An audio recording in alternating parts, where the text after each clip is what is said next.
Hello friends, तर पुन्हा एकदा स्वागत आहे तुमचं आपल्या एका नवीन व्हिडिओमध्ये. तर आहे ना, मला काल म्हणजे याच्या आधी पण बऱ्याच कमेंट्स आल्या की तू साड्या विकायला स्टार्ट केलं, तर मग साड्यांचा बिझनेस बंद केला का? तर मी ऑनलाईन साड्या स्टार्ट केल्या होत्या विकायच्या, पण मी ऑनलाईन साड्या स्टार्ट करायचं ठरवलं होतं आणि थोड्या सेल पण केल्या. पण भरपूर त्या स्टार्टिंगला ना मी त्या व्हिडिओत सांगितलं साड्या तर मी बोलवल्या खूप साऱ्या, पण आता मला त्या विकणं खूप पॉसिबल होत नाहीये. कारण की साड्या विकण्यासाठी म्हणजे मला लाईव्ह म्हणजे रोज लाईव्ह जायला लागायचं, त्याच्यानंतर किंवा व्हॉट्सअपला मेसेज, त्यांना रिप्लाय, आणि या सगळ्यासाठी ना एक जण सेपरेट पाहिजे आपल्या हाताखाली. तर इथं तर काय कोण हाताखाली वगैरे भेटणं इथं पॉसिबल नाही होत. तर त्याच्यामुळं ते काय माझ्याच्याने पॉसिबल झालं नाही साड्याचं विकणं. आणि मिस्टरांना पण शॉपमध्ये बसावं लागतं, मग त्याच्यामुळं ते पण म्हणजे थोडंसं हेल्प कमीच होऊन जाते. तर त्या गोष्टीसाठी ना भरपूर असं हेल्प पाहिजे असते दुसऱ्यांची पण. आणि विरा छोटे असल्यामुळे या गोष्टींना शक्यच नाही होत.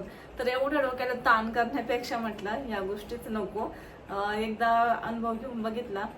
एक दोन वेळेस मी लाईव्ह आले, काही साड्या सेल केल्या, भरपूर साड्यांच्या ऑर्डर आली, त्या देऊन टाकल्या. आणि मग पुन्हा म्हटलं नको, बाकीच्या साड्या शॉपमध्ये ठेवून दिल्या, त्या पण सेल झाल्या. आणि मला हे पॉसिबल याच्यामुळे झालं का, विकल्या तर विकल्या, नाही तर शॉपमध्ये ठेवून देऊ, या गोष्टीमुळे मला पॉसिबल झालं. पण त्याच्यामुळे म्हटलं एवढं आपल्याला हँडल नाही होणं. कारण छोटे मुलं असल्यात, पहिले त्यांना प्रायोरिटी देणं गरजेचंच असतं. पहिले त्यांचं म्हणजे जेव्हा विरा शाळेत जाईल ना त्यावेळेस होईल थोडंसं हे, पण आता सध्या तिला वेळ देणं खूप म्हणजे खूप गरजेचं असतं. पैसा तर आपण कधी पण कमवू शकतो. तर त्याच्यामुळे म्हटलं पैशाच्या मागं लागणं म्हणजे पैसा कमवता येतो, पण आपले मुलं पण खूप इम्पॉर्टंट असतं, त्यांना पण लक्ष देणं गरजेचं असतं. किती नाही म्हटलं तर आपण कामात असतो, तर आपल्या मुलांकडे आपलं दुर्लक्ष होतं आणि ते मग आपल्याला आवडत नाही. तर त्याच्यामुळे म्हटलं विराकडे पण दुर्लक्ष नको, तिला पण हवा तेवढा वेळ आपला भेटला पाहिजे. आणि सारखं म्हणजे लय आपण म्हणतो ना, ती एक लयची आशा आणि जीवाची दशा. तर स्वतःच्या जीवाची दशा करण्यापेक्षा आहे त्याच्यात समाधान मानायचं. तर म्हणजे माझं असंच आहे, जेवढं होईल तेवढं करायचं. जिथं नाही होत तिथं विषय स्टॉप करायचा. जसं व्हायचं तसं होतच असतं सगळ्या गोष्टी. तर त्याच्यामुळे म्हटलं नको ते आणि आजकाल आहे ना खूप जणी म्हणजे भरपूर जणी तुम्ही बघत असतील ऑनलाईन साड्या सेल करतात. इन्स्टाला भरपूर जणी आहेत, युट्यूबला भरपूर जणी आहेत. आणि म्हणजे का करतात सेल, तर परवडतं पण त्याच्यामध्ये. कारण की आपला ऑडियन्स असतो, कोणी ना कोणी साड्या घेत असतं. म्हणजे आपल्याला आता समजा शॉप आहे, आपल्याला शॉपमध्ये ठराविकच लोक भेटतात इथं. समजा आमच्या इथं शॉप आहे, आम्हाला गावातलेच लोक भेटतील इथं. पण ऑनलाईन सेल करायचं म्हटल्यावर मला पूर्ण म्हणजे महाराष्ट्रात, जगभरात कोणी पण आपल्याला कुठं पण ऑर्डर करू शकतो. आपल्या राज्यात, दुसऱ्या राज्यात कुठं पण ऑर्डर येते, आपण त्यांना ते पोच करू शकतो. म्हणजे एखादी चॉईसची साडी, आता हा कलर मला खूपच आवडला, तो तिकडे नाही भेटणार, तर त्या व्यक्तीला आवडला, ती कुठे असो ती ऑर्डर करून घेते. तर हा खूप फायदा असतो ऑनलाईन विकण्याचा. आणि आणि सोशल मीडियाचा पण हा एक खूप मोठा फायदा आहे की आपण त्याच्यावर चांगल्या प्रकारे अर्निंग पण करू शकतो. पण माझ्याच्याने ते पॉसिबल नाही झालं सगळं. तर त्याच्यामुळे म्हटले माझ्याच्याने हँडल नाही व्हायचं, सध्या तरी नाही व्हायचं. आणि पहिले पण मला असं म्हणजे खूप स्टार्टिंगला पण मला या गोष्टी कराव्या वाटल्या होत्या, पण मी केल्या नाही. कारण की त्यासाठी भरपूर असं हेल्परची गरज असते आणि माइंड पण खूप ना म्हणजे डिस्टर्ब होतं, डोकं शांत राहत नाही या गोष्टींनी. सगळ्यांची मेसेज येणं, सगळ्यांचं साड्या पुरवणं, कधी एखाद्याची चुकीची साडी गेली तर ते पण ना म्हणजे प्रॉब्लेम येतो, एखाद्याला क्वालिटी नाही आवडली, ह्या अशा गोष्टी येतच असतात. म्हणजे समजा आता त्यांनी व्हिडिओत बघितली, त्यांना काही क्वालिटी करणार म्हणजे कळती तशी व्हिडिओतून, पण जर नाही आवडली तिथे जाऊन त्यांना, तर ते सगळं मग आपल्यावर येतात. तर त्याच्यामुळे या गोष्टी मी पहिल्यापासून नव्हते करत, पण ह्या वेळेस म्हटलं स्टार्ट करून बघू. आणि मग मला नाही जमलं ह्या गोष्टी, म्हणजे लाईव्ह वगैरे ना. म्हणजे आता तुम्ही बघत असेल व्हिडिओ सुद्धा माझे 4-4 दिवसांनी, 2-2 दिवसांनी असे गॅप घेऊन येत असतात व्हिडिओ सुद्धा. आणि तर त्याच्यामुळे या गोष्टी मला आता पॉसिबल नाही ना. आधी पण मला जास्त करून इंटरेस्ट नव्हता या गोष्टीमध्ये, म्हणजे वाटायचं, पण असं मला असं वाटत नव्हतं की मला हँडल होईल म्हणून. आणि ब्लाऊजचे पॅटर्नचं पण बघा तुम्ही, माझी मम्मी हँडल करते त्या गोष्टी. म्हणजे पॅटर्नवाल्यांचे फोन, त्यांना पॅटर्न देणं, हे ते प्रत्येकाला सांगणं, म्हणजे या गोष्टींना खूप तोंड द्यावं लागतं. फोन आला का सांगा, सगळ्या साईडचे भेटतात, हे ते. तर हे सगळं मला सहन नाही होत, माझ्या माइंडला सहन नाही होत. म्हणजे असं प्रत्येकाशी कॉलवर बोला, प्रत्येकाला रिप्लाय द्या, आणि एक जण भरपूर प्रश्न विचारतं. मग त्याच्यामुळे त्यावेळेस मी हा पण बिझनेस कधी केला नव्हता, ब्लाऊज पेपर पॅटर्न विकण्याचा. तर मग मम्मीने केला. त्याचं एक माइंड असतं, हा आपण या गोष्टी हँडल करू शकतो, या गोष्टी असतात. तर ऑनलाईन आपण बरेच असे पैसे पण कमवू शकतो, फक्त आपल्याला समोरच्याला म्हणजे तेवढं म्हणजे फक्त समोरच्याला तेवढा वेळ पण द्यावा लागतो. म्हणजे एखाद्या व्यक्तीचा कॉल आला, त्याला घ्यायचा असेल तर त्याच्या प्रश्नांची उत्तरं द्यावी लागतात. त्यांना कलर्स, साड्या असतील साड्यामध्ये कलर्स अवेलेबल करून द्यावा लागतात किंवा वेगवेगळ्या गोष्टी असतात ह्या सगळ्यांना. म्हणजे या गोष्टी पैसे कमवण्यासाठी खूप चांगल्या आहे. जर आपल्याकडे दुसरा कोणता पैसा कमवण्याचा स्रोत नसला तर आपण हे नक्कीच करू शकतो.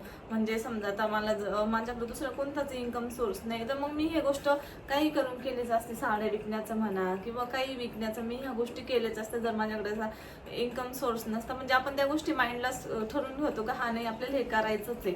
आणि असं होतं जर आपल्याला इकडून पैसे असेल तर जाऊ दे मग हे ठीक आहे. आपण असं सगळंच धरून नाही चालत, कोणतं तरी एक व्यवस्थित केलं तर एक गोष्ट होते. असं मला सांगायचंय. तर घरात मी आलेली ना, मला बोलवायला आली. तिला पाणी खेळली ना तू, तेव्हा ती विराकडे दूध मागती. मी ना वरती व्हिडिओ काढत होते आणि विरा मला बोलवायला आली. मॅव आली, चल ना बघायला. मस्त बसली मॅव, आहे ना विरू? आवडतं का? लय आवडत होती विरा. कॅमेरा चालू केला का बंदच होऊन जाते. बाहेर झाड आले वाटतं. आणि काय गं काय गं काय गं, अगं बाई, वाव किती छान झाड आले ग.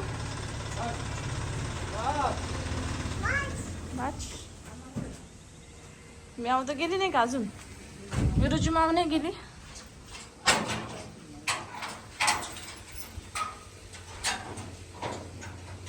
जरा फोन कशाला? नाही म्याव चावती. चावल ना ती. बघ काय छान झाड आहे. कशाच झाड आहे? कशाच आहे?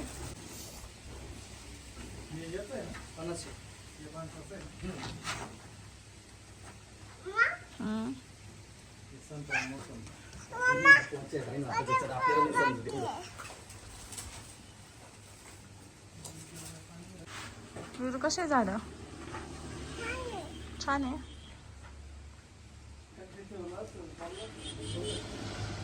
संत्रा, मोसंबी, फणस. हा गेली का?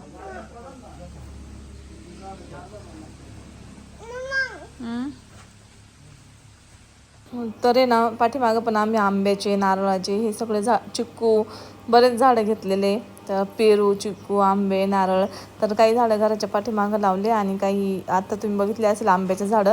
तर ते लावून फक्त 2 वर्ष झाले तर त्याला किती आंबे आलेले आहे. म्हणजे हे असेच झाडं घेतले होते. कमेंट्स आलत्या मला की तुम्ही कोणते रोपं लावले होते. तर असेच रोपं घेतले होते मोठे डायरेक्ट. म्हणजे त्यांना आता पण हे संत्रीचं घेतलं ना, त्याला डायरेक्ट संत्रीचं फळ आलेलं आहे. म्हणजे डायरेक्ट फळं आलेले असतात. आणि हे लावलं ना आपण तर मग त्याला लगेच फळं पण लागतात आणि म्हणजे चांगले झाडं लवकर फळं लागतात, लवकर वाढतात पण. तर असेच झाडं घेतले होते पाठीमागं म्हणून लवकर आम्हाला 1-2 वर्षातच, म्हणजे मागच्या वर्षी पण आंबे आले होते तर त्याच्यापेक्षा या वर्षी जास्त आले. आता पुढच्या वर्षी जास्त येतील. हे पण खूप झाडं घेतलेले आतापर्यंत तुम्ही बघत असेल. दुकानाच्या पुढं 2 लावलेले, हे साईडला काढायला लावलेले ते पण झाडं सगळे घेतलेले विकतच. म्हणजे आतापर्यंत जवळजवळ 70-80 हजाराचे, त्याच्यापेक्षा जास्तचे झाडं घेतले असेल मिस्टरांनी. आणि याच्यामध्ये फणसाचं पण झाड आहे. आणि कोणत्या दिशेला लावायचं ते मला माहीत नाही. मी गुगलला टाकलं तर काही जण म्हणतात दक्षिणेला नका लावू, दक्षिणेला चांगलं नसतं.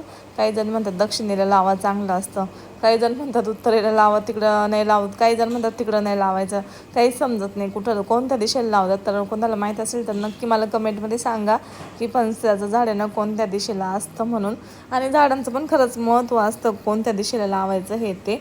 तर त्यानुसार लावले तर मग योग्य त्याचा आपल्याला बेनिफिट्स पण भेटत असतं. आणि म्हणजे मी मानते झाडांच्या दिशेला लावणं वगैरे हे. तर कोणाला माहीत असेल तर नक्की मला कमेंटमध्ये सांगा.